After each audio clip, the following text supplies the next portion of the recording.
Alors je me prête au jeu des questions-réponses et là c'est Ludivine qui m'a posé la question. Comment as-tu su que tu étais une slasheuse? Alors je pense pas que j'ai su tout d'un coup que j'étais une slasheuse. C'est pas quelque chose qui était inné, c'est quelque chose sur lequel je suis un peu tombée par hasard.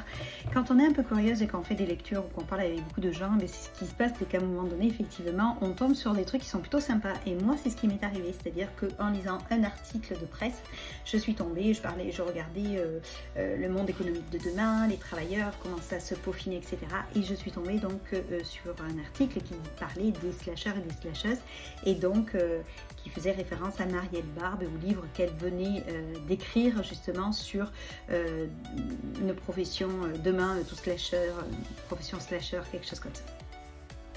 Donc ça a démarré de là et en fait ça a été le début de l'aventure. C'est-à-dire qu'à partir du moment où j'ai eu ce mot, je me suis dit ah c'est intéressant, ça ressemble pas mal à ce que je suis. Donc évidemment je me suis précipitée pour acheter le livre de Marielle et en découvrant l'intégralité du livre, là j'ai dit il n'y a plus aucun doute, c'est exactement moi. Donc finalement comment j'ai su que j'étais une slasheuse? Je pense que je le savais depuis la nuit des temps, que effectivement j'étais quelqu'un qui était capable en tout cas de cumuler plusieurs activités professionnelles ou que j'étais tout simplement capable de faire plusieurs choses en même temps ou de façon simultanée. Ça c'était pas un scoop. Par contre, ce qu'il était à l'inverse, c'était de savoir, ok, est-ce que c'est quelque chose de normal? Moi, la normalité, savoir si je suis dans la traque, c'était quelque chose de très important pour moi, puisque de toute façon, ce que j'entendais dire autour de moi, c'était que justement, il fallait que je me calme, que quand même, à mon âge, il faut arrêter de faire tout comme ça, au pied levé, sur un coup de tête. Donc, effectivement, moi, j'ai toujours eu cette perception, par contre, que mon attitude et mon comportement n'étaient pas normal.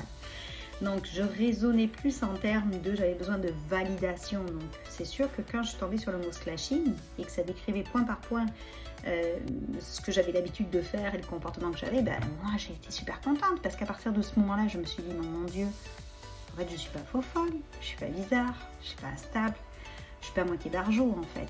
Ok, c'est pas que je veux faire du zèle, c'est pas que j'ai pas l'esprit de contradiction, non, c'est juste que c'est un profil particulier, c'est des gens qui ont, on va dire, une rapidité d'esprit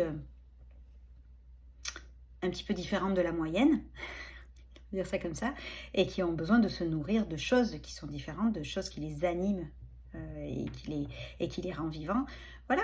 Donc c'était juste ça. Donc comment j'ai su, c'est grâce à un article, mais c'est juste venir valider quelque chose que je recherchais depuis des années. J'avais besoin de validation. Voilà, Ludivine, tu sais tout.